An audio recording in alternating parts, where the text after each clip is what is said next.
I'm Kalila Reynolds and welcome to Taking Stock. We're bringing you all the latest business news and telling you how it will affect you and your money. But before we get started, head over to my website, KalilaReynolds.com, to subscribe to our newsletter. You can click the link up here or in the description box below. Now come on, let's get this money. First up, digital Jamaican dollars are to become a reality as early as next year. Finance Minister Dr. Nigel Clarke has announced that they'll be piloting a central bank digital currency in 2022. How will it work? Is it safe? And will Jamaicans ever go for it? We'll explore with Governor of the Bank of Jamaica, Richard Byles, and Chief Business Development Officer at Bitt Inc, the company which pioneered the concept, Simon Chantry. And later, the analysts weigh in on the latest market developments. We'll discuss highlights from this year's budget debate, Ciboney's dramatic fall, and Grace Kennedy's latest acquisition. But first, here's What's Hot, brought to you by Jamaica Money Market Brokers, your best interest at heart. The budget debate continued Tuesday, with the leader of opposition, Mark Golding, responding to the presentation given by the finance minister last week. Among the big announcements made by the minister was the decision to not impose any new taxes for the fourth consecutive year. But opposition spokesman on finance, Julian Robinson, used his presentation to call on the government to spend $22 billion more to make growth easier. He said the added funds could be accumulated by reducing the amount needed to pay down on debt, although this could require a further relaxation of the fiscal rules. He also called for the removal of GCT from tablets and computers to make them more affordable for students. Stay tuned to hear what the analysts have to say about the debate so far. Prime Minister Andrew Holness makes his contribution on Thursday, with Dr. Clarke to close next week. Grace Kennedy is acquiring Scotia Insurance Eastern Caribbean and the 876 Springwater brand. The announcements were made last week. The deal with the licensed life insurance company awaits regulatory approval and satisfaction of other closing conditions. After it's finalized, the insurance company, which operates in 7 territories in the Eastern Caribbean, will become a member of the GK Financial Group.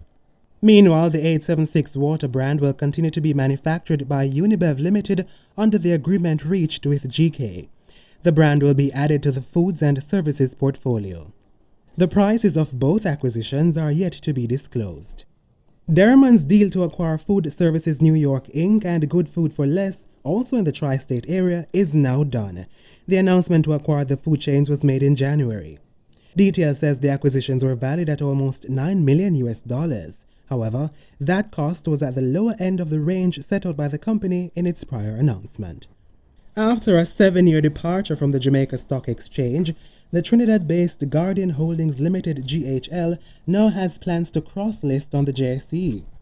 The announcement follows the company's record-setting 12% or $17 billion increase in net profit for its financial year ending December 31, 2020.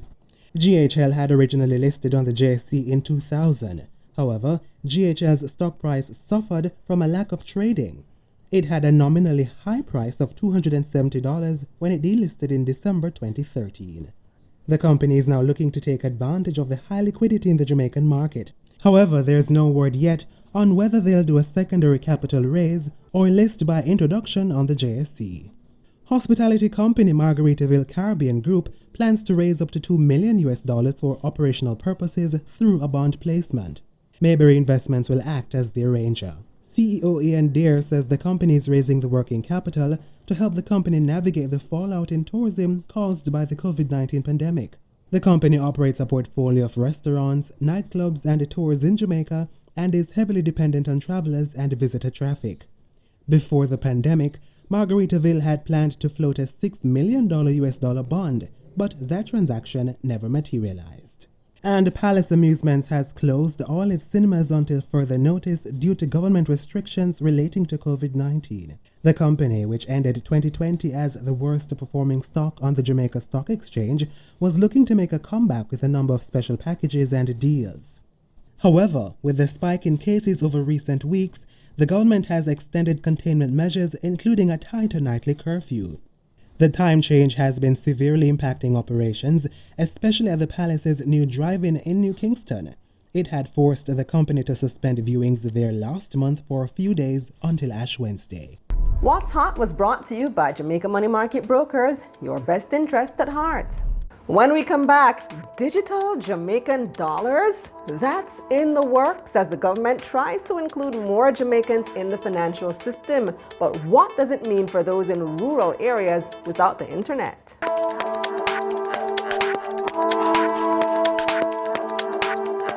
This segment of Taking Stock is brought to you by Bulwark Insurance Agency, insurance made easy, and Massey United Insurance. How good is your insurance? Welcome back to Taking Stock. Cryptocurrencies like Bitcoin have been all the rage, especially in the past year. And now central banks are jumping on board in efforts to digitize their country's actual currencies. We're talking about digital Jamaican dollars, same as cash, still legal tender, but no actual paper in your hand. I have so many questions. Joining us now are Governor of the Bank of Jamaica, Richard Byles, and Chief Business Development Officer at Bitt Inc, Simon Chantry. Hi, Governor Byles. Hi, Simon. Thank you both for joining me. Thank you for having me. Pleasure to be with you today. Simon, you're all the way in Toronto, and it really speaks to how we're a borderless world these days. Everything is done over the internet, and we can get so much accomplished wherever we are. So thank you for joining me all the way from Toronto today. Absolutely. Yeah, Governor Byles, you too. I know you're a very busy man, so I'm pleased that you have been able to make this time for us. So today we're talking about central bank digital currency. And we had some discussion on this program and one of my other programs a few months ago about it, CBDC. And we know that the Minister of Finance, Dr. Nigel Clarke, made an announcement in Parliament that this will be piloted in Jamaica by 2022, which is next year. That's right around the corner. And I think this means digital Jamaican dollars are actually coming. So I want to get a sense from the both of you as to how this is going to work. And I'm coming to you shortly, Governor Byles, but first I want Simon to explain, because Bitt was pivotal in the creation of this entire concept of CBDC. And I know, just to be clear to our viewers, that Bitt is not the one providing the service to the government of Jamaica at this time. You did submit a bid, and that bid, I understand, was unsuccessful. But you're in a great position to explain how the entire concept of CBDC works. So Simon, tell us how that works. Yeah, absolutely. Look, I think the movement behind CBDCs was brought about because of sort of the advancements in technology that started with Bitcoin and then sort of progressed through to stable coins and through to other private sector and just private sector developments within currency, the evolution of currency. And I think sort of since maybe, let's say 2016, that's when Bitt first digitized the Barbados dollar with the support of the Central Bank of Barbados, and then the Bank of England started writing about it in 2016 as well. It really became apparent that this was going to be the next step in central bank money, and that central banks themselves would need to effectively dive in and do the research and start developing digital currencies of their own. Yeah, and that was the first one that was done in the world, wasn't it, Simon? That's right. Yeah, that's right. So it really was a pioneering thing that Bitt accomplished in Barbados back in 2016. That's right. Yeah, and we were the first to digitize a currency with the support of the central bank on a public blockchain as well. That was done on the Colored Coins protocol on top of the Bitcoin network. It no longer is on Colored Coins. Colored Coins solution is not feasible for sort of more commercial rollouts, like high transaction volume rollouts. So there's other solutions that are available for that. And central banks are now more so looking to commission their own digital currency networks, similar to what is happening in Jamaica. And certainly there's a number of projects worldwide where central banks have done the research and they're digging in on just how to digitize their currency and what that means across the board for their financial system and their economy. I think the Caribbean is particularly relevant given sort of the cost of trade and exchange between islands. I think it's we recognize this from day one, and this was sort of why we had established our goal of the Caribbean Settlement Network. And the vision there is to as each of the islands digitize their currencies, that they get connected and they can further leverage the technology. So there's a lot to be said for leveraging the technology for use within your own domestic economy and financial system. But also when you open it up for cross-border and cross-currency transactions, I think there's going to be a lot of benefit for the Caribbean islands. So very excited for that future. Well, let's look at the case of Jamaica, Governor Byles. Why has Jamaica decided and the BOJ decided that this is a move that needs to be taken here? Well, central bank digital currencies are far more efficient and safe means of transaction than cash. It's safe in the sense that it's phone to phone or card to some other instrument, and efficient because it's immediate payment. You don't have to wait for anything to clear. It's just instantaneous. And so it's just modern, it's costless to the consumer, just like cash is. So it carries all the benefits of cash, but none of the expenses. We at BOJ spend a tremendous amount of money to produce cash.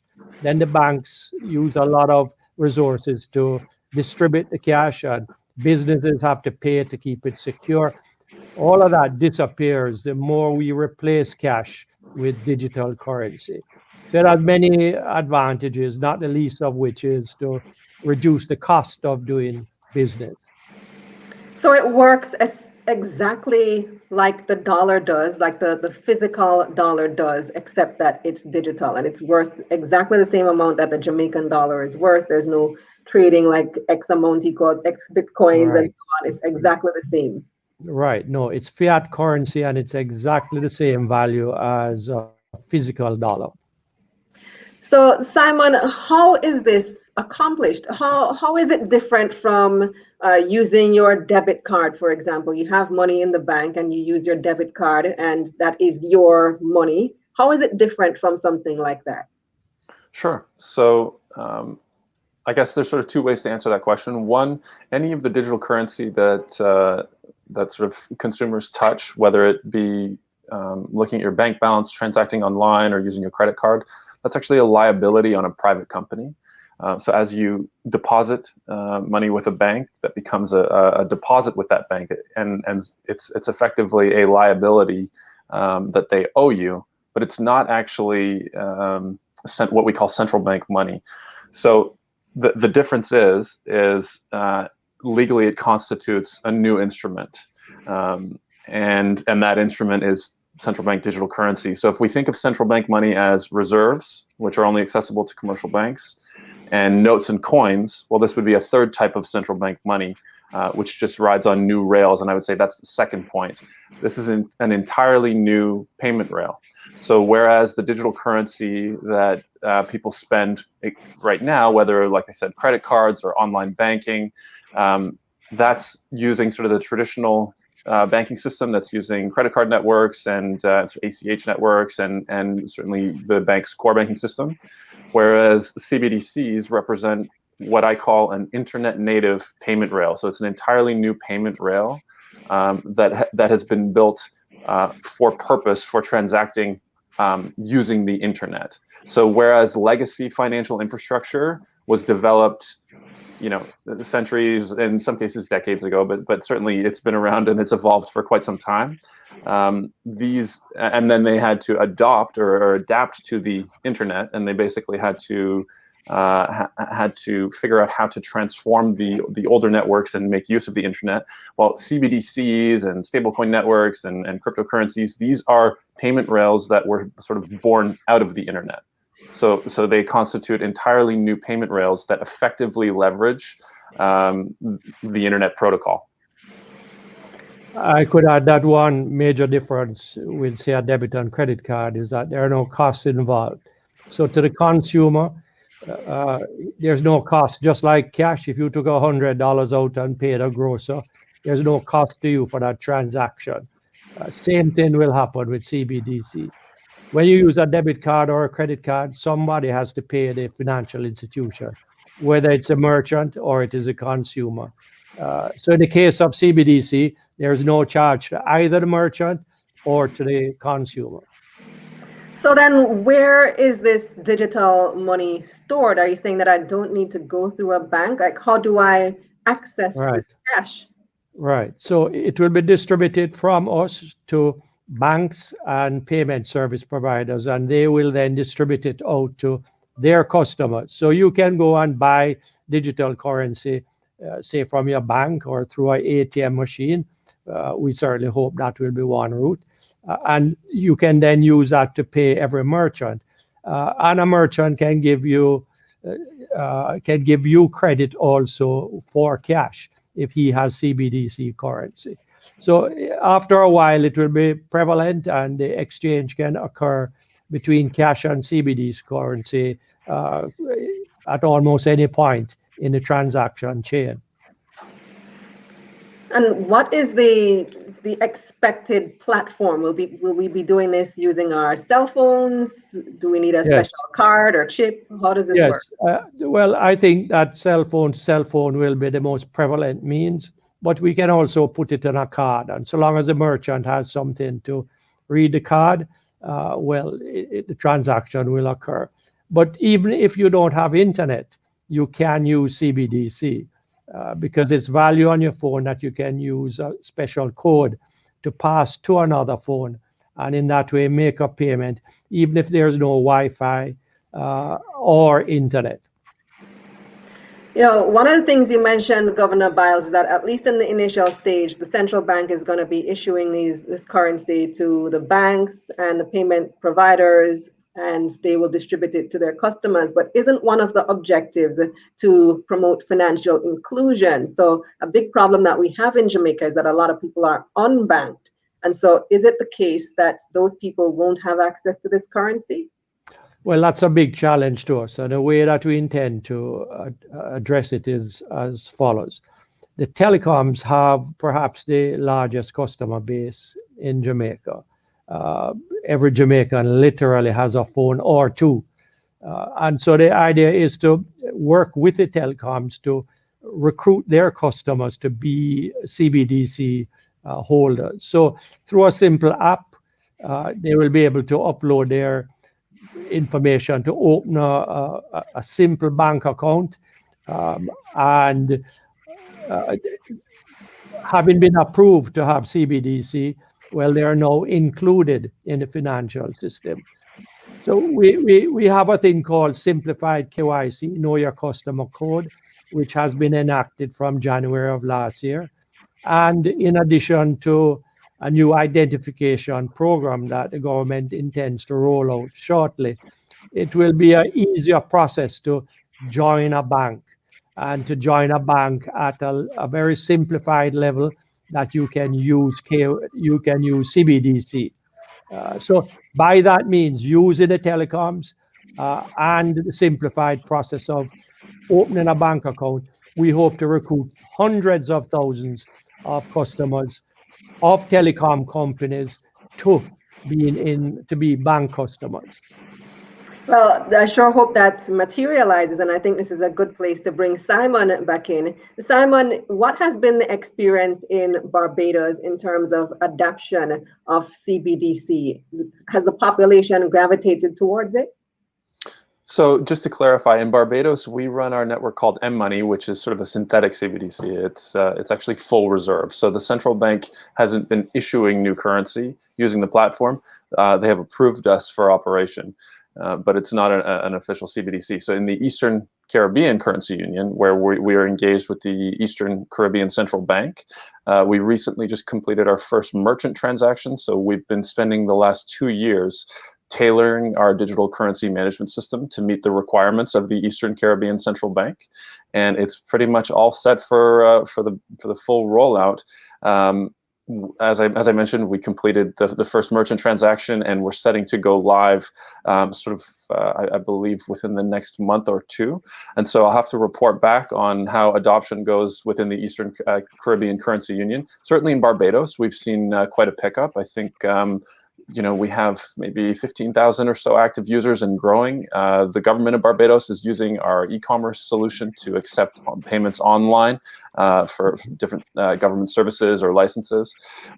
We have top up from the major telecoms. We have the largest bill payment processor integrated into our mobile wallet. So we're sort of fostering this digital currency ecosystem to show how a digital currency network can function when rolled out. So I think adoption will grow as more use cases grow, and certainly as more integrations take place. So we're definitely optimistic, and it's been great to see the growth that we have experienced thus far.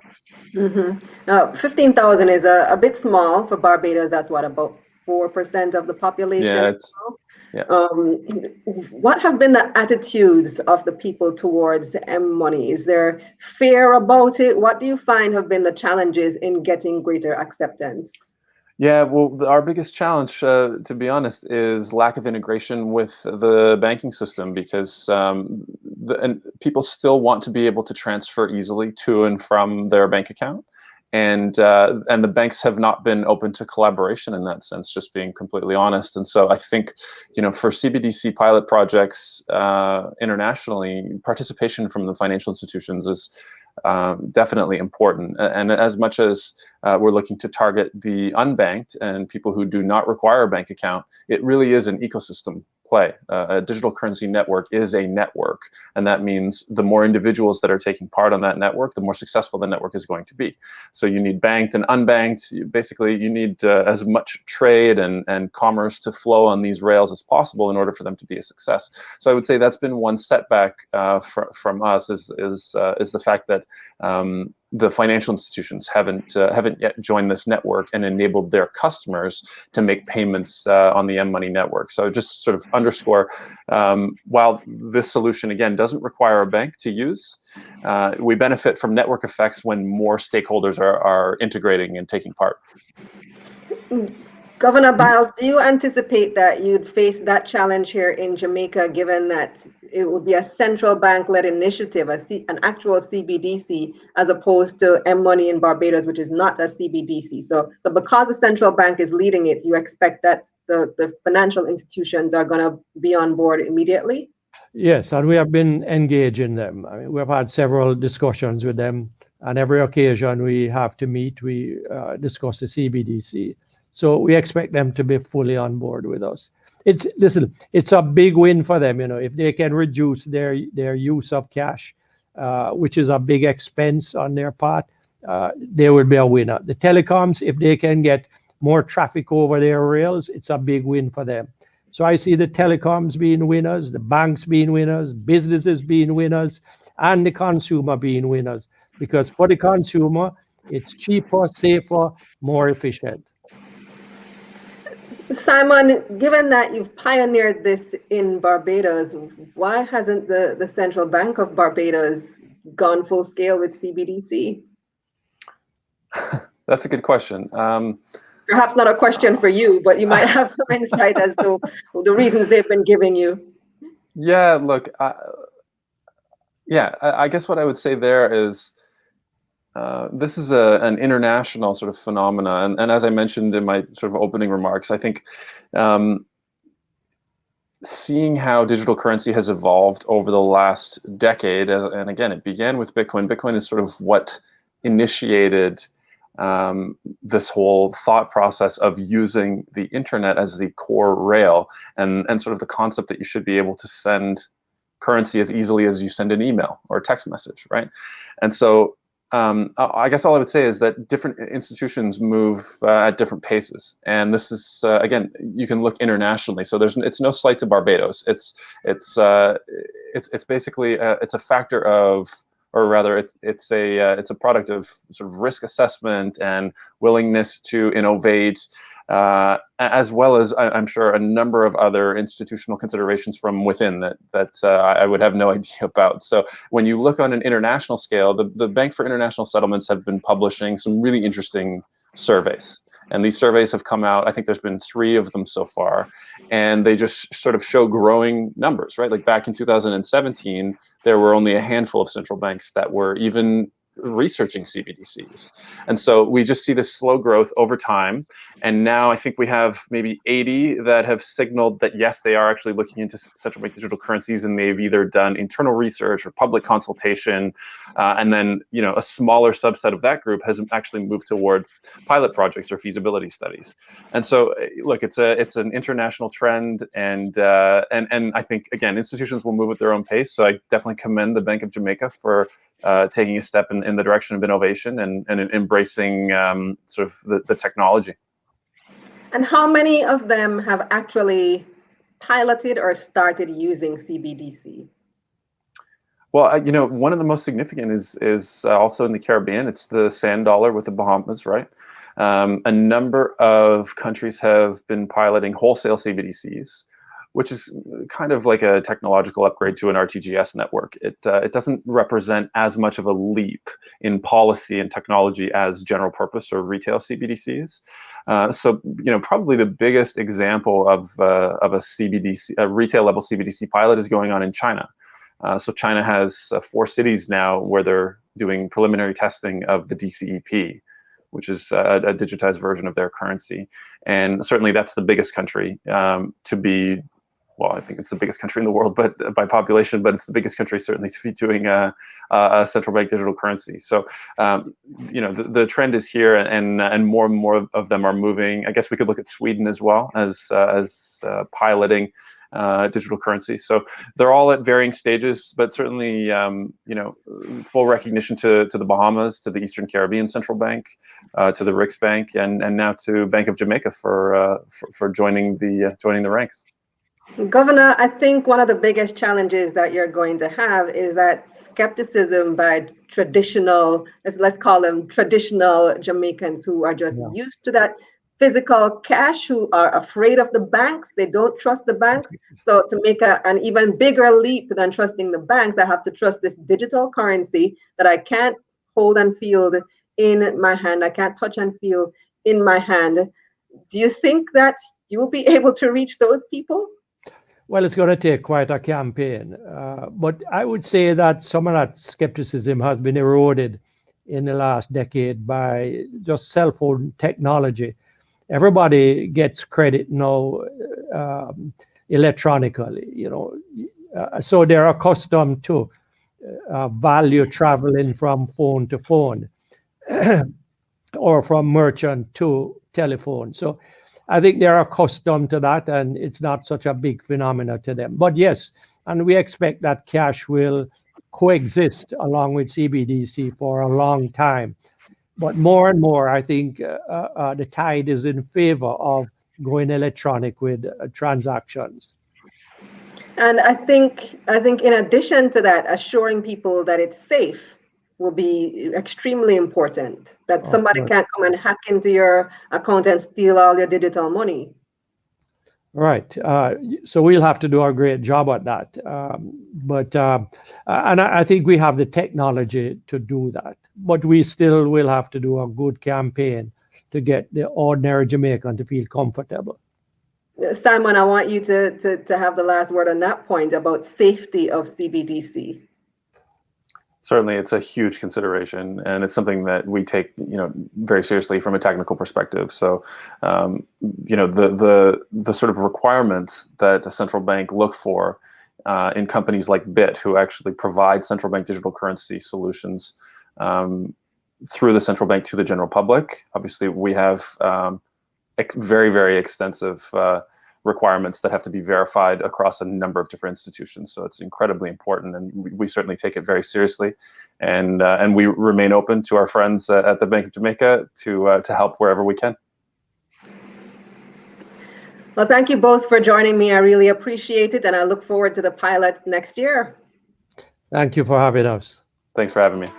Up next, we've got your market recap, and the analysts are standing by. This segment of Taking Stock was brought to you by Bulwark Insurance Agency, Insurance Made Easy, and Massey United Insurance. How good is your insurance? Time now for your market recap, brought to you by Sagicor Investments. Think wealth, think Sagicor Investments. The Jamaica Stock Exchange advanced with the combined index gaining less than 1%. 99 stocks traded across both the main and the junior markets of the JSE for the week ending Friday, March 12, 2021. 44 advanced, 48 declined, and 7 stayed the same. Nearly 100 million shares changed hands on the Jamaican dollar market, totaling $726 million. Wigton Wind Farm ordinary shares traded the most, taking up nearly 19% of market volume. The stock lost 3 cents to open the week at 64 cents. Durham Trading Company traded the second highest, with people buying and selling 15 million shares in the company. The stock gained 1 cent to open the week at $2.55. And the Trans-Jamaican Highway rounded out the most traded, taking up nearly 10% of market volume. The stock remained the same to close last week at $1.38. Now let's see who had the biggest gains. Blue Power Group jumped nearly 32% to close last week at $4.09. Everything Fresh rose nearly 31% to close last week at $1.10. And rounding off the biggest gains, Caribbean Insurance Brokers advanced nearly 24% to open this week at $2.24. On the losing side now, what goes up must come down. Ciboney Group's stock price plummeted after a recent spike on February 25, with the stock price reaching as high as $2.30. The stock opened this new week at 22 cents. And with their movie theaters now closed, Palace Amusements stock just keeps losing ground, with its stock price ending the week at $685.88. Rounding off the biggest losers was SSL Venture Capital Jamaica, which lost 14% down to 55 cents. Market Recap was brought to you by Sagicor Investments. Think wealth, think Sagicor Investments. This segment of Taking Stock, The Analysts, is brought to you by Jamaica Money Market Brokers and Proven Wealth. Welcome back to Taking Stock. I've got a team of analysts to examine the week in business.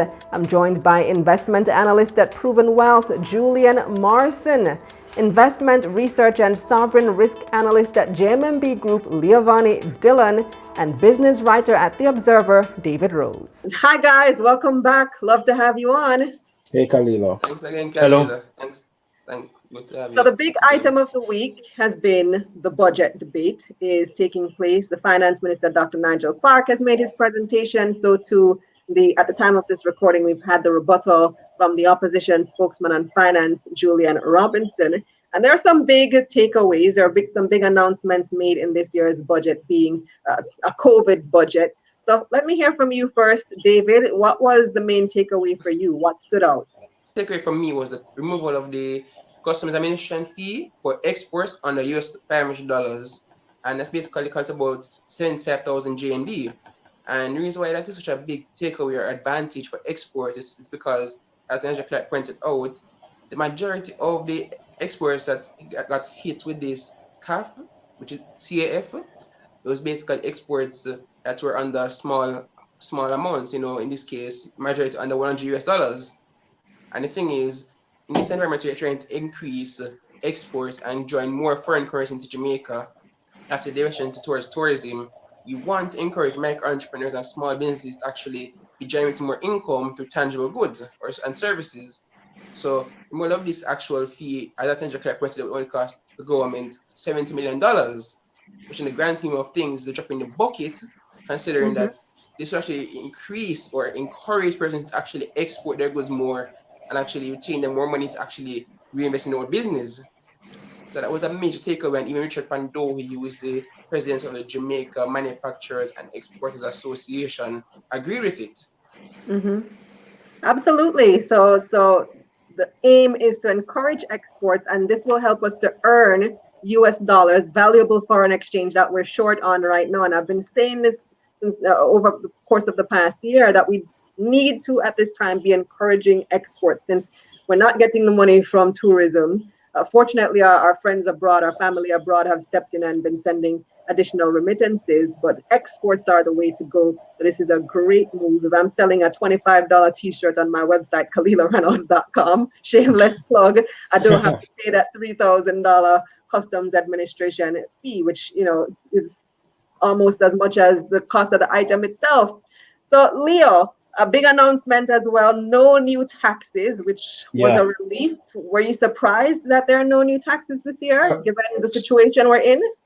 So I'm glad that there's no new taxes. Not really necessarily surprised per se, because in times like this, it would be best for the government to stimulate growth, right, in the economy. What if you add additional taxes that can create some friction? And so the government, saw that issue and said, all right, no new taxes, and is actually implementing some policies in order to help drive growth. The infrastructure bill in order to push some funds in that direction to help stimulate the economy that way. So I wasn't really surprised, but I'm glad that there's no new taxes in order to create that extra burden on the economy, especially at this time, because you need, persons to be spending money to help grow the thing. Businesses feeling like, there's an opportunity to grow instead of being burdened by additional taxes at this time. So yeah, I'm glad for that. No new taxes. And Julian, key takeaway for you. So some things were identified, included the fact that debt expenditure will actually be down 7.65% compared to the third supplementary budget. That's a good signal. So it means that the idea is that they want to manage their borrowing costs. That's a step in the right direction. The size of the budget is pretty much reasonable, I think. I think the structure of the budget is good. It means that we're getting more fiscal space to do what is needed for the country. And clearly, we need to invest in our human capital. So, education is actually 21% of non debt expenditure. That's a good sign as well. But more needs to be done, but it has to be done incrementally. Because I think in this juncture of where Jamaica is, we need to first get stability before we can get more aggressive with our social spending and our investment in certain areas. So right now, the focus is on stability, and I think the budget is in line with that.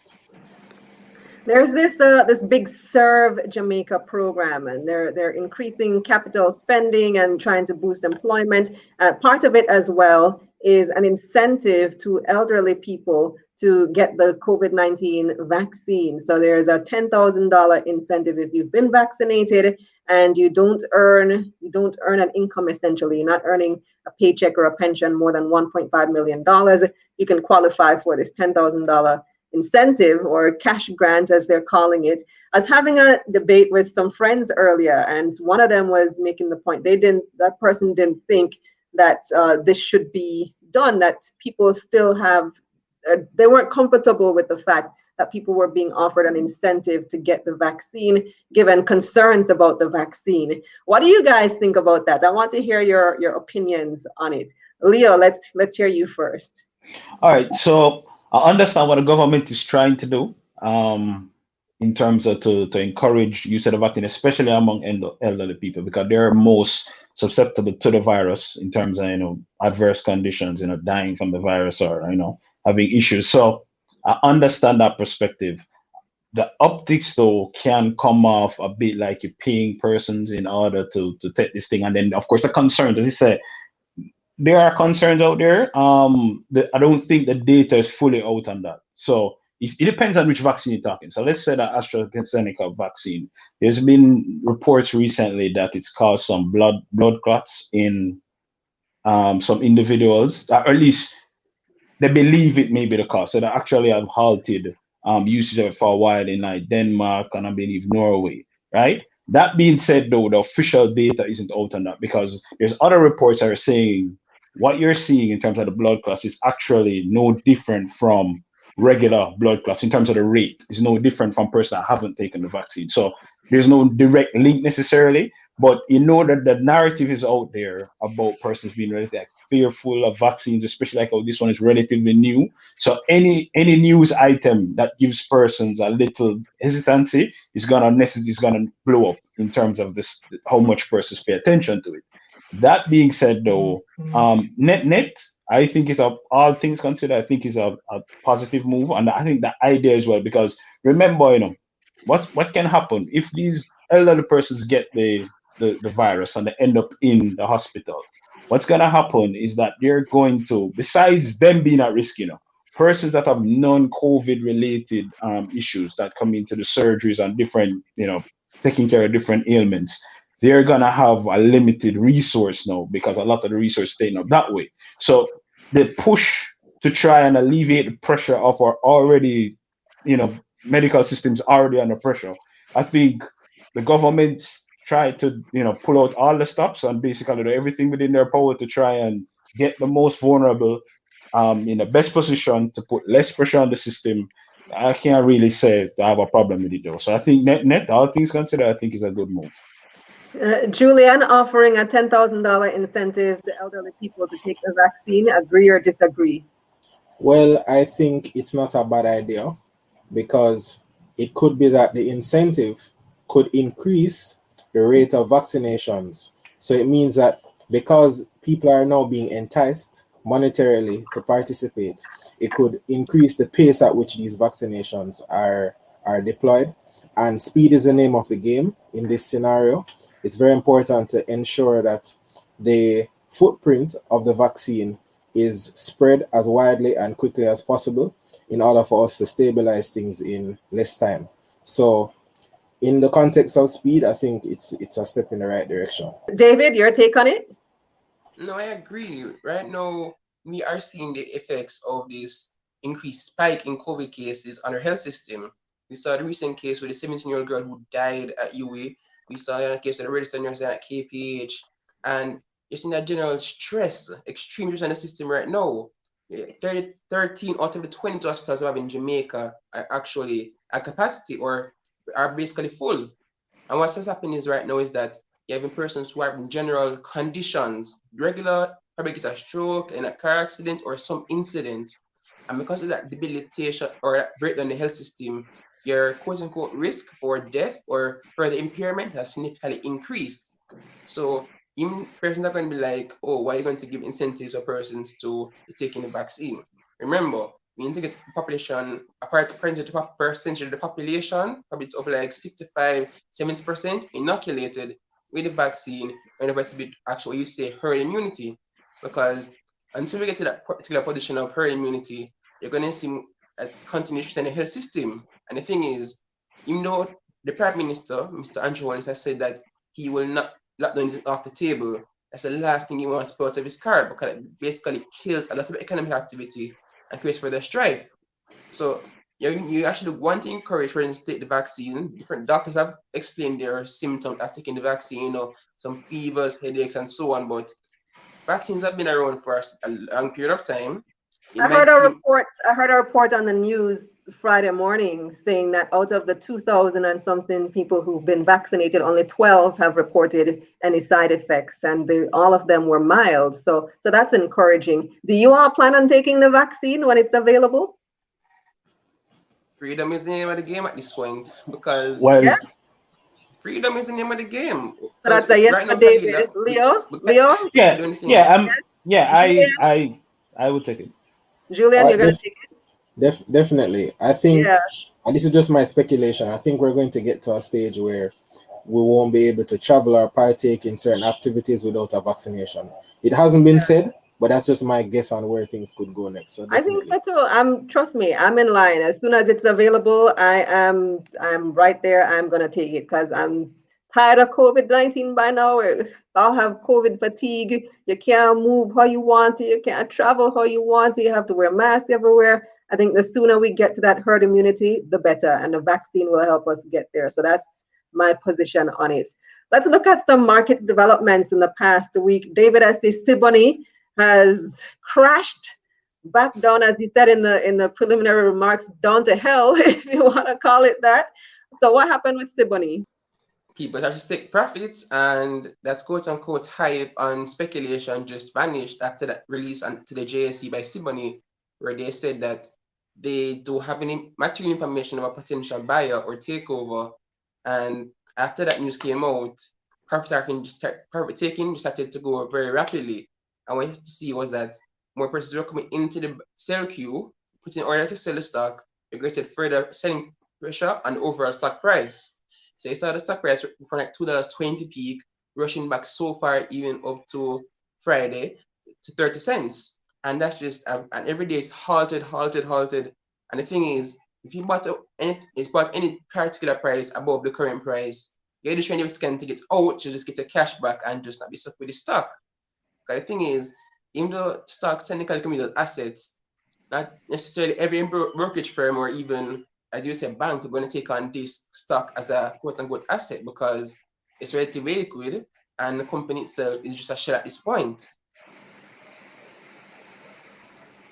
So sorry for those people who bought at $2 and change. Now they're trying to sell, and you see, there's a lesson here, and it's similar to the GameStop lesson. You don't go into something just based on hype and speculation without understanding the fundamentals behind it. But good for those who were able to sell at $2 and change, having bought at maybe 22 cents. Good for them. They're able to take the profit and cut on the negative side. The sorry for those who are left holding that bag. Let's look at some other news in the financial sector. Grace Kennedy, so that new M&A department unit is hard at work because Grace Kennedy is now acquiring Scotia Insurance in the Eastern Caribbean. Leo, what do you make of that? All right. With Grace Kennedy, their strategy for several years now has been growth by acquisition, right? So they generate, some improvements incrementally, some organic growth, but growth by acquisition has been it. This is just another step in that direction. So you saw several, in recent years when they acquired even a bigger stake in St. Catherine Peak Water. You see where they've done acquisition, Lafayette Foods. You've seen those acquisitions piling up over the years. This is just another one of that. Specifically, it's geared towards, because Grace Kennedy is broken down. It has like 4 major segments, right? So you have the food trading segment, you have the money services, you have the insurance segment, and you have banking and finance, right? So the insurance segment, of course, is going to benefit from this acquisition in terms of to grow the size of that segment of the company, and that is significant for them in the long term. But to put it in perspective, it's unlikely that this is going to be some multi-billion-dollar add to the company's bottom line, this one acquisition, but it's just over time and a series of acquisitions, you've seen where the company has built a huge portfolio of large brands across the Caribbean now. And this is in line with their long-term strategy to grow their finance segment to reach. So that's all the financial segment within the Caribbean. So this is another step in that direction. So overall, I think it's good for them long-term. So yes, I'm looking for more, growth from them. Albeit though, the growth that we saw in FY 2020, financial year 2020, ended December 20. That rate of growth is going to be difficult to replicate, but growth from that level, they should be able to attain, steady growth from that level. And Julian, we know that you like to look at the international markets, and we see where Procter & Gamble has raised their forecasts. So they're expecting more sales than initially anticipated. What's fueling that optimism? So Procter & Gamble has a very strong portfolio. So very much like Grace Kennedy, just for a reasonable parallel or example, it has a diversified product portfolio.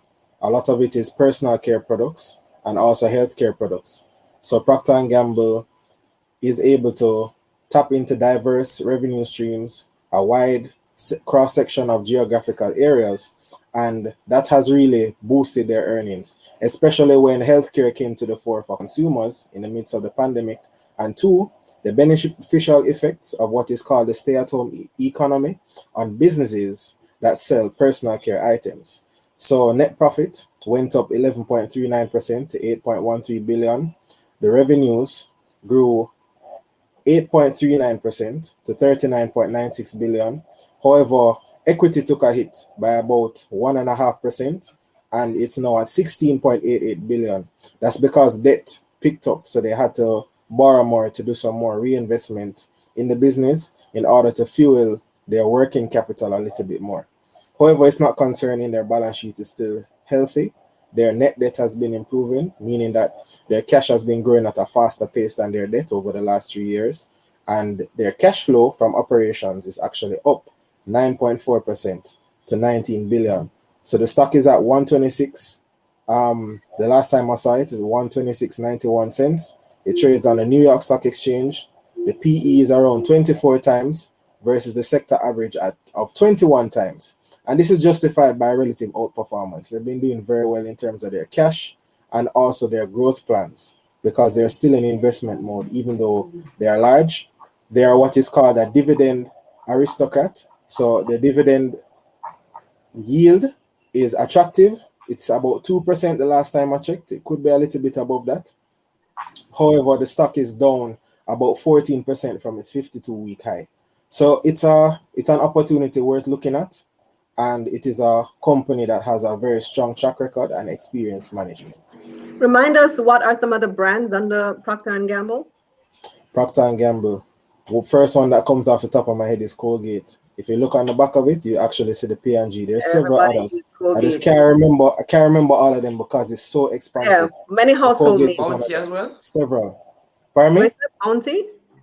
Yes, I believe Bounty is on it. Yeah, I know they have many. many household brand names. One more thing I want to look at this week, guys. So Guardian is now cross-listing on the JSE. David, you have the update on that. Can you give us quickly? So Guardian is coming back to the JSE actually. So they listed back in 2000, after FinTech already acquired a couple companies in Jamaica from Guardian Life. They released it for 13 years. Delisted in 2013 because there was much liquidity in the stock. So there was much trading on the JSE. And they're like, hey, Jamaica's equity markets are much more attractive now. So let's come back and raise money. And remember, Guardian is a NCBFG subsidiary. So when Guardian comes back to cross on the JSE, it's going to expand NCB's balance sheet as well. So Guardian has about 33 billion TT worth of assets and there's $770 million worth of net profit for the overall financial year. And that's also included NCB insurance portfolio, which they acquired in the end of Q3.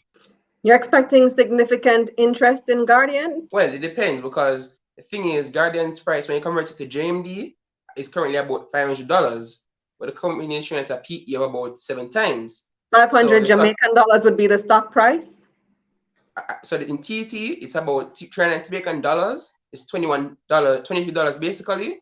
So you convert it to JMD, it's about 500 JMD. So it would make it one of the pricier stocks on the JSE.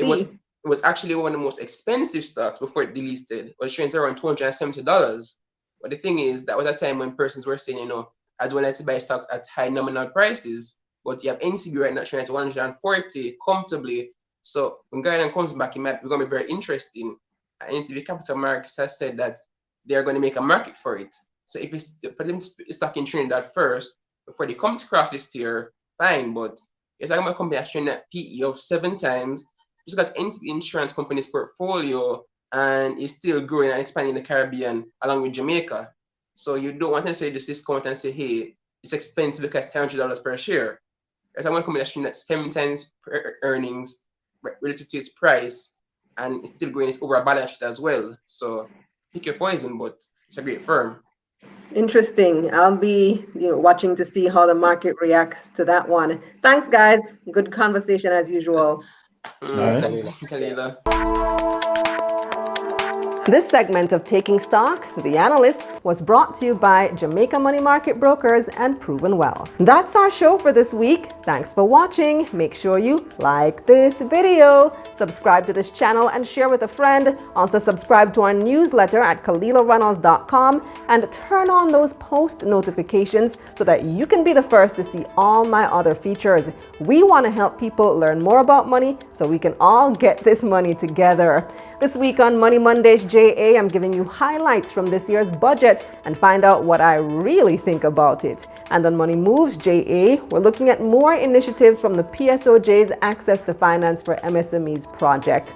Follow me on Instagram and Twitter at Kalila Ray and follow at Taking Stock JA on Instagram. If you want to connect with the analyst this week, check the description box below for their contact information.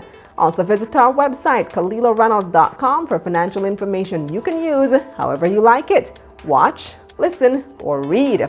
Now, tell a friend about Taking Stock. Investing is the new sexy. So let's make it cool to talk about money. I'm Kalila Reynolds. Stay safe.